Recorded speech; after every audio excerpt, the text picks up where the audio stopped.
Hi అండి, ఎలా ఉన్నారు? నేను మీ అంగోలమ్మాయిని. ఈరోజు మనం డైరెక్ట్ మ్యూచువల్ ఫండ్స్ అంటే ఏంటి, రెగ్యులర్ ఫండ్స్ అంటే ఏంటి, అసలు రెండింటి మధ్య డిఫరెన్స్ ఏంటి, అసలు డైరెక్ట్లో ఇన్వెస్ట్ చేస్తే మంచిదా, రెగ్యులర్లో ఇన్వెస్ట్ చేస్తే మంచిదా ఒకసారి చూద్దాము. అసలు రెగ్యులర్ అంటే ఏందో ఫస్ట్ చూద్దాము. రెగ్యులర్ అంటే మనం ఒక 100 రూపాయలు ఇన్వెస్ట్ చేసాము అంటే మన 100 రూపాయలని మ్యూచువల్ ఫండ్స్ వాళ్ళు మధ్యలో మళ్ళీ మీడియేటర్కి యాడ్ చేస్తారు. ఎట్లా యాడ్ చేస్తారు అంటే, మధ్యలో మీడియేటర్ థర్డ్ పార్టీ వాళ్ళు, మేము మీ ఫండ్ని నేను తీసుకొని మీ అమౌంట్ని వెల్త్ క్రియేట్ చేసినందుకు గాను మాకు ఇంత పర్సంటేజ్ ఇవ్వమని అడుగుతారనమాట.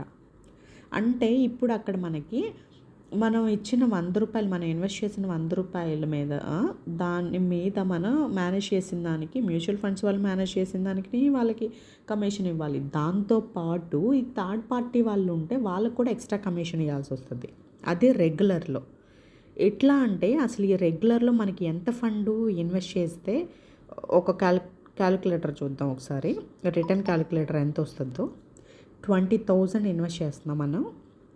20,000 ఇన్వెస్ట్ చేస్తే 1 ఇయర్కి ఎంత రిటర్న్ ఉంది చూడండి. 6% రిటర్న్ వచ్చింది. అదే 3 ఇయర్స్కి 29, 5 ఇయర్స్కి 53. ఇది రెగ్యులర్ ఇన్వెస్ట్మెంట్. అంటే ఇందులో మనము ఎక్స్ట్రాగా పే చేయాల్సి వస్తుంది అని చెప్పి నేను చెప్తున్నాను కదా. అది పే చేయాల్సి వస్తుందా లేదా అని నేను ప్రూఫ్తో సహా చూపిస్తాను.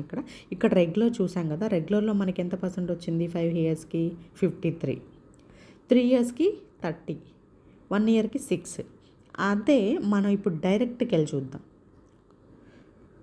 డైరెక్ట్లో కూడా సేమ్ హెచ్డిఎఫ్సిదే తీసుకున్నాం. ఇది తీసుకునే ముందు డైరెక్ట్ అంటే ఏంటో చెప్తాను. డైరెక్ట్ అంటే, మనం ఇప్పుడు ఒక 100 రూపాయలు ఇన్వెస్ట్ చేసాము అంటే ఆ 100 రూపాయలు డైరెక్ట్గా మ్యూచువల్ ఫండ్స్ వాళ్ళే మేనేజ్ చేస్తారు. వాళ్ళు మేనేజ్ చేసిన దానికి గాను ఇంత కమిషన్ తీసుకుంటారు. అంతేగాని మధ్యలో ఎవరు థర్డ్ పార్టీ వాళ్ళు కానీ మీడియేటర్స్ కానీ ఎవరు ఉండరు. డైరెక్ట్గా మ్యూచువల్ ఫండ్స్ వాళ్ళే ఇన్వెస్ట్ చేస్తారు. అలా ఇన్వెస్ట్ చేసేదాన్ని డైరెక్ట్ గ్రోత్ ప్లాన్ అంటారు. అసలు ఇందులో కూడా సేమ్ అంత రిటర్న్ క్యాలిక్యులేషన్. అదే 20,000 ఎంత మనకు రిటర్న్ వస్తుందో చూద్దాం. 1 ఇయర్కే చూడండి 43, 3 ఇయర్స్కి 99, 5 ఇయర్స్కి 152. అంటే ఇప్పుడు దీనికి మనం మళ్ళా రెగ్యులర్కి మనం ఎంత తగ్గుతుంది చూడండి. అది 5 ఇయర్స్కి ఆల్మోస్ట్ 100 కూడా రీచ్ అవ్వలేదు. ఇక్కడ 5 ఇయర్స్కి 152% ఇస్తుంది. అంటే ఆ రిమైనింగ్ అమౌంట్ అంతా మనకి ఎక్కడికి వెళ్ళినట్టు? రెగ్యులర్లో మీడియేటర్కి, ఆ మధ్యలో థర్డ్ పార్టీ వాళ్ళకి వెళ్తుంది. అంటే ఇప్పుడు దీన్ని బట్టి మనకి ఏం అర్థమైంది? మనం ఇక్కడ ఎంత రిటర్న్ని వేస్ట్ చేసుకుంటున్నాం?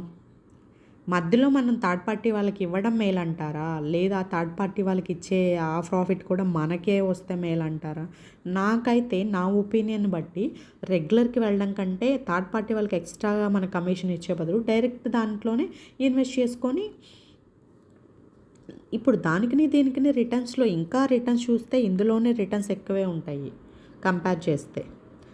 నా ఆలోచన, నా పర్సనల్ ఒపీనియన్ ఏంటి అంటే, రెగ్యులర్లో ఇన్వెస్ట్ చేసి మనం థర్డ్ పార్టీ వాడికి కమిషన్ ఇచ్చే కంటే మనం డైరెక్ట్గా ఇన్వెస్ట్ చేసి మ్యూచువల్ ఫండ్స్ వాళ్ళు మేనేజ్ చేసి వాళ్ళకి మనం తక్కువ కమిషన్ ఇచ్చి మనం ఎక్కువ రిటర్న్స్ తీసుకోవడం వల్ల మనకి బెనిఫిట్ కదా లాంగ్ టర్మ్లో. మీరు ఎవరైనా ఇన్వెస్ట్ చేయాలనుకున్న వాళ్ళు రెగ్యులర్కి వెళ్ళకండి. ఎందుకు అంటే అక్కడ క్లియర్గా మెన్షన్ చేస్తుంటుంది. మీరు దేంట్లో సెలెక్ట్ చేసినప్పుడు డైరెక్ట్ ప్లానా రెగ్యులర్ ప్లానా అనేది క్లియర్గా మెన్షన్ చేస్తుంటుంది. మనం డైరెక్ట్కి వెళ్తేనే మనకి బెనిఫిట్, మనకి లాంగ్ టర్మ్లో కూడా వెల్త్ కూడా బాగా క్రియేట్ అవుతుందని నా పర్సనల్ ఒపీనియన్ ఇది. నేను ఎవరికి ప్రమోషన్ చేయట్లేదు. జస్ట్ నాకున్న నాలెడ్జ్ని, నాకున్న ఎక్స్పీరియన్సెస్ని నేను షేర్ చేస్తున్నాను. మీ అందరికీ నచ్చిందా? ఇంకొకటి, నేను దీనికి ఒక ఎగ్జాంపుల్ కూడా చెప్తాను. దీనికి అంటే కొంతమంది కొద్దిగా ఎగ్జాంపుల్స్ చెప్తే అర్థమవుతుంది. ఇప్పుడు మనం కాలేజ్లో ఒక అడ్మిషన్ కోసం వెళ్ళాలనుకుంటాము. మన కాలేజ్లో ఎవరు తెలియదు. తెలీదు అని చెప్పేసి కొంతమంది కాలేజెస్‌లో కూడా ఉంటారనమాట. మధ్యలో మీడియేటర్సు, థర్డ్ పార్టీ వాళ్ళు. నేను మీకు అడ్మిషన్ ఇప్పిస్తాను. మీరు నాకు 5%, 10% ఇవ్వండి నేను ఇప్పిస్తాను అని అంటారు. అంటే ఇప్పుడు మనం డైరెక్ట్‌గా ఎళ్లి అడ్మిషన్ తీసుకుంటే మనకి బెనిఫిట్టా? థర్డ్ పార్టీ వాళ్ళ ద్వారా ఎళ్లి తీసుకుంటే బెనిఫిట్టా? మనం డైరెక్ట్‌గా తీసుకుంటే మనం జస్ట్ ఓన్లీ అడ్మిషన్ ఫీజే కడతాము. 10,00,000 15,00,000 కడతాము. అడ్మిషన్ తీసేసుకున్నాం. అదే మనం థర్డ్ పార్టీ వాడితో ఎళ్తే మనం వీడికి కూడా ఎక్స్ట్రాగా ఒక రూ. 1,00,000, 1,50,000 పే చేయాల్సి వస్తుంది కదా! మనకి ఇది అనవసరమైన ఖర్చు కదా! అదే ఆ రెండిటికి డిఫరెన్స్. అందుకని చెప్పేసి మనం ఎక్స్ట్రా ఖర్చు కాకుండా మనకి తక్కువ ఖర్చుతో మన లాంగ్ టర్మ్‌లో ఎక్కువ వెల్త్ క్రియేట్ చేసుకోవాలి అంటే అది మనకి డైరెక్ట్ ప్లాన్‌లోనే మనకి మంచిది. ఇది మీ అందరికీ నచ్చిందా? నచ్చితే లైక్ చేయండి, షేర్ చేయండి. ఫైనల్‌గా సబ్స్క్రైబ్ చేయడం మాత్రం మర్చిపోకండి. ఓకేనా? Thank you. Thank you so much.